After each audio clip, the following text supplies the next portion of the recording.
解釋駕駛室內各個控制的使用。學生未開動車輛之前呢，必須先學識不但車輛的機械知識，而且駕駛室內各個控制的使用，才能容易學習駕駛車輛，事半功倍。之分別簡單解釋：一、開關引擎鎖匙掣，用右手扭鎖匙，從左邊的 Lock 掣或 AC 掣到右邊 Start 掣，啟動引擎。注意，當引擎啟動之後呢，必須立即將右手鬆開鎖匙，把自動大門到左邊弱些的按掣。相反，扭鎖匙從右邊按掣到左邊 AC 掣或 Lock 掣關掉引擎。二、呢度加速踏板掣，這個加速踏板掣呢，用右腳踩加速踏板掣加快車速，相反鬆開加速踏板掣減慢車速。關於你應踩加速踏板多少，是根據當時道路交通情況、上斜坡、落斜坡和平路而定。注意，踩加速踏板掣呢，需要慢慢地踩，鬆加速踏板亦需要慢慢地鬆。如你突然踩或鬆開加速踏板掣，不但車輛自動前進，而且使車輛內的乘客們感到不舒服。繼續，去到腳掣踏板掣。三，這就是腳掣踏板掣。腳掣幫助正常停車，當轉彎車速快時，用來控慢車速和緊急停車。例如對面右面行車線有一架輕型貨車突然轉右，或左邊路口有一架的士突然駛出來。四、離合器踏板掣，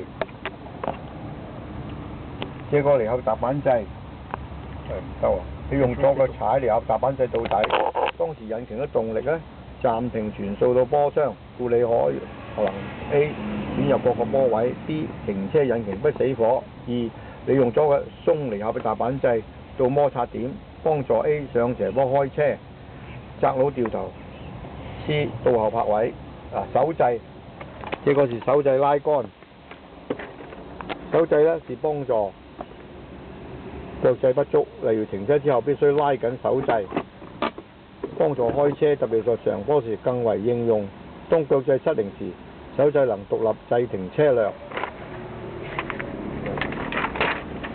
波箱，這個波箱呢，最好嘅波箱，引擎輸出嘅馬力和車速嘅變化，你可選擇使用1波到5波，其中一個最適當嘅波位應付上斜坡、落斜坡和平路等各種道路環境嘅需要，不但減少引擎工作過度，而且引擎輸出最大嘅馬力推動車輛前進。例如 A 1波是動力最大，但車速最慢；2波動力比1波減少，但車速比1波快。不但動力成反比，而且車速成平方比。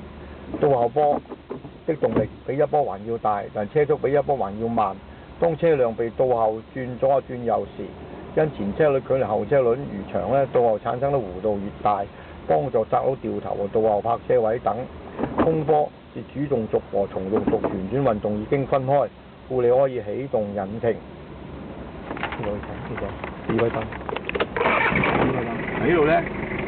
指揮燈，你必須5秒之前發出清楚、準確和及時的指揮燈信號，通知前面和隨後的司機們。例如打左指揮燈，表示準備駛出左邊行車線；2轉左路口；3轉換左邊行車線。